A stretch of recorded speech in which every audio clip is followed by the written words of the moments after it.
Welcome to the newest episode of Beyond the Fame with Jason Fraley. I'm your host, Jason Fraley, picking the brains of the top filmmakers, musicians, and artists of our time. UB40 lead singer Astro died today after a short illness at the age of 64. I spoke with him when the band played Strathmore in 2016, breaking down their biggest reggae pop hits from Red Red Wine to Can't Help Falling in Love. Astro, thanks so much for taking the time to join us. Absolute pleasure. Now, what can we expect to hear at Strathmore? Are you guys going to play some of your old hits, or is there any new stuff you guys been working on, or what's the deal? Well, I think we'd be lynched if we didn't play most of our classics. So we'd definitely be playing like your Red Red Wines and Can't Help Fallings, Rat Me Kitchen, Kingston Town. We'd definitely be playing those. Plus, we do have a current album out at the moment called Silhouette, so we'll be playing a few tracks from that as well, nice. Just to keep people up to date with what we're up to. And then personal favourites of the bands, so there should be something for everybody. You know, I mean, like it's a great show. I mean, like we've taken this same show around the UK, and we've had nothing but rave reviews, and I don't see it being any different when we play next week. Awesome. You mentioned your new album, Silhouette. Didn't you recorded it at a famous spot, right? RAK Studios? Michael Jackson, David Bowie, Al Green, Pink Floyd. A lot of people have recorded there. It's like just about everybody's recorded at that studio. Actually, Ali had recorded the album before I rejoined back up with him and Mickey, and so they just put back the release date just so that I could jump on a few of the tracks just to make my presence felt.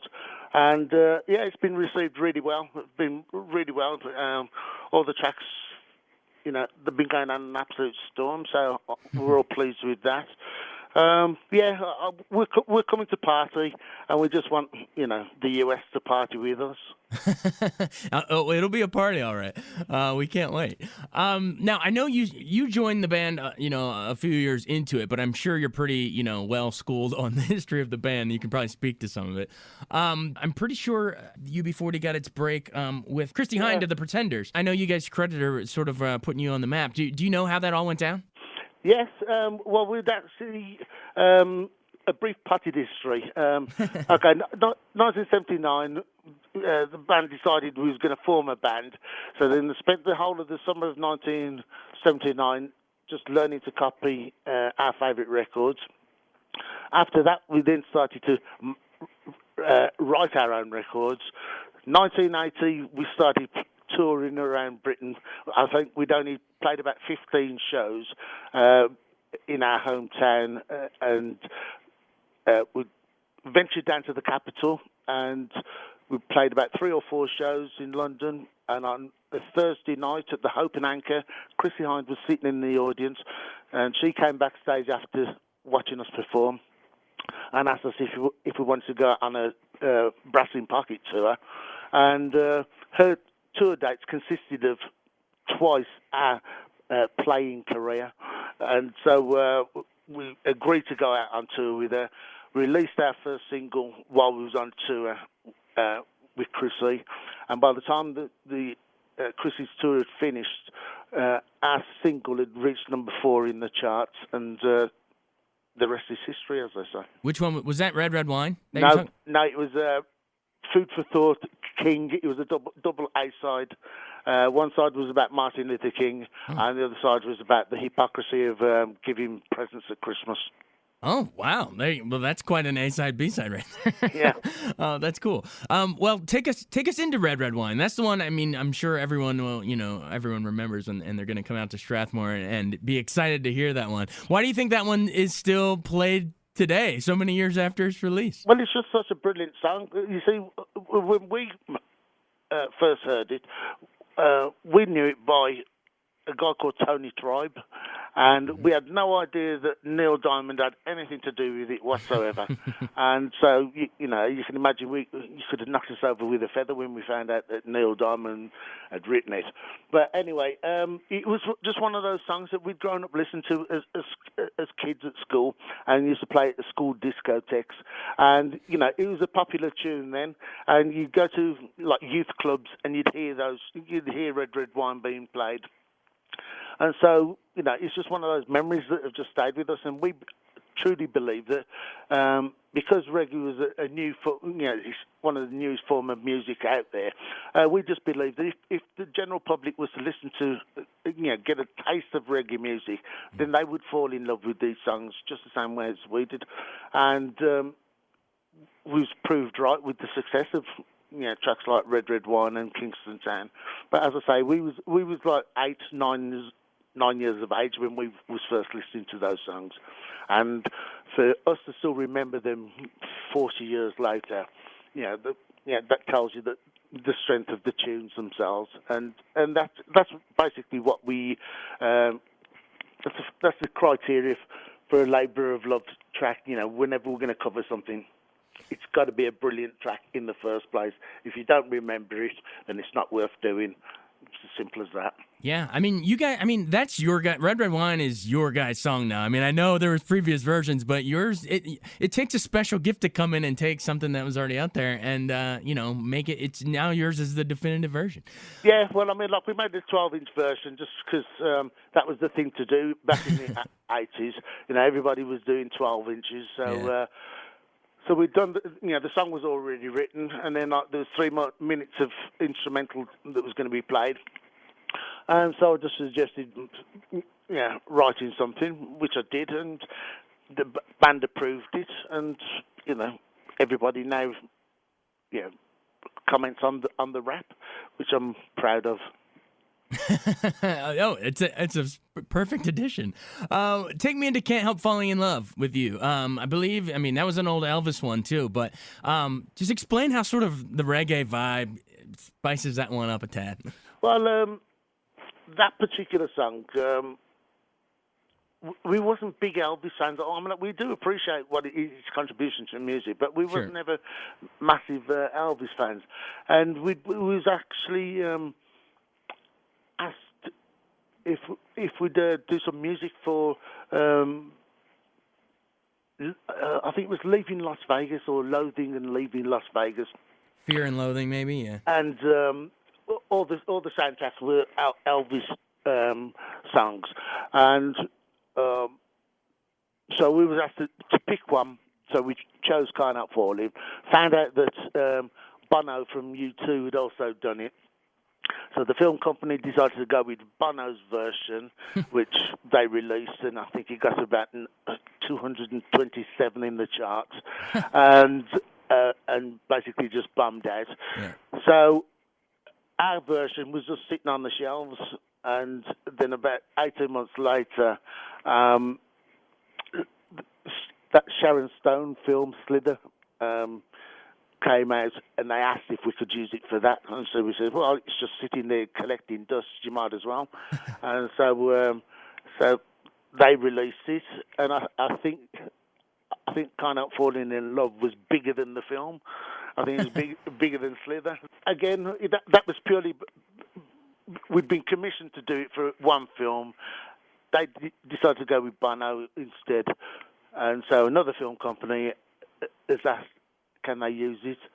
We've agreed, and the rest is history. Everybody probably sick to death of hearing it over the years. That's funny.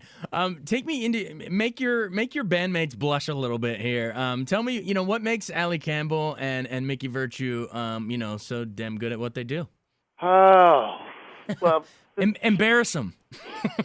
It's really it's hard to embarrass them because they're just so dedicated to the music that that's why they're good at what they do, because they it's not a fad. It's not, let's just try this, see if we can earn some money. We actually do live and breathe and eat and sleep reggae music. Yeah. And Ali, to me, is one of the finest vocalists I've ever heard. And Mickey is just consistent, whether he's consistently late or... But no, we're just old friends, and we just know each other so well that nothing surprises any of us about what anybody's going to do. Yeah. If they were here and you weren't, what would they say? How would they answer that question about you? What would they say your contribution? Probably just call me Jack of Trades, master of none. That's hilarious. I can already tell you guys are. You give each other a good little ribbing every now and then, old friends. Take me into the name. Growing up, I always wondered what UB40 was. I just researched it and found out, but tell our listeners what it is.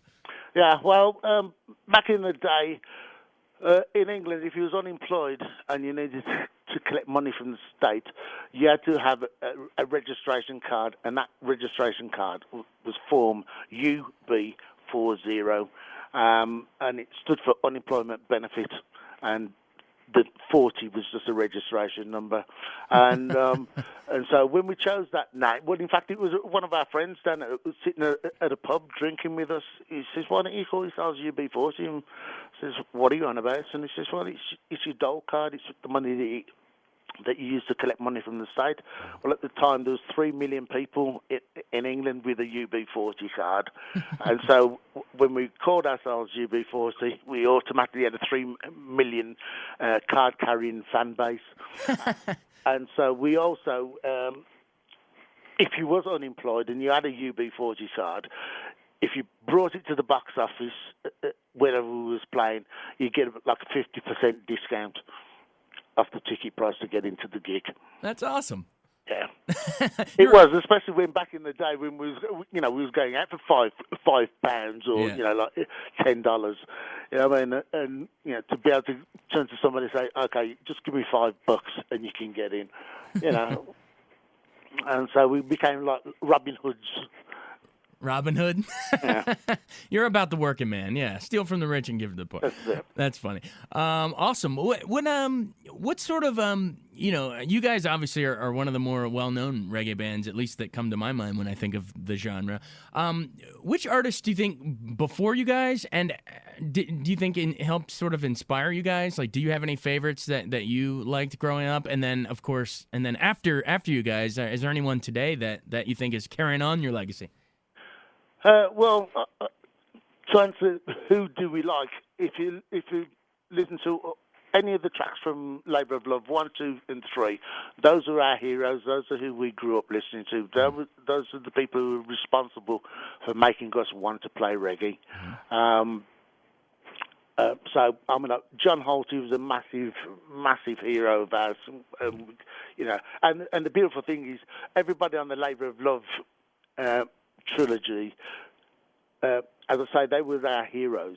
We've managed to been in a position where we recorded with all of our heroes. I mean, so when people are going, "Oh, is there anybody you'd like to record with?" Well, actually, everybody who connected with the genre of music we've played with, apart from Bob Marley, who unfortunately passed away before we had the opportunity. Yeah. But other than that, everybody who's anybody in reggae music, we've worked with.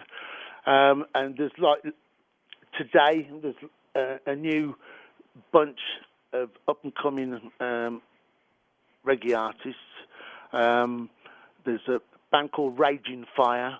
I think they're on their 3rd album now, but they're just so solid. Just roots rock reggae, conscious lyrics. There's a guy called Nature, Chronics, Jesse Royal, Taurus Riley, Perfect. All these guys are just smashing up the charts at the moment. If you get the opportunity to hear any of their material, I think you'll fall in love with them like I fell in love with them. Awesome. Well, there you go. Thanks for giving us some ideas of other bands to check out. Astro, thanks so much. This was a blast. It's been an absolute pleasure. All right. We'll see you at the show. Take care of yourself. Thanks so much for joining us on Beyond the Fame with Jason Fraley. Remember to hit the subscribe button and give us a 5-star rating if you like what you hear. We'll see you next time.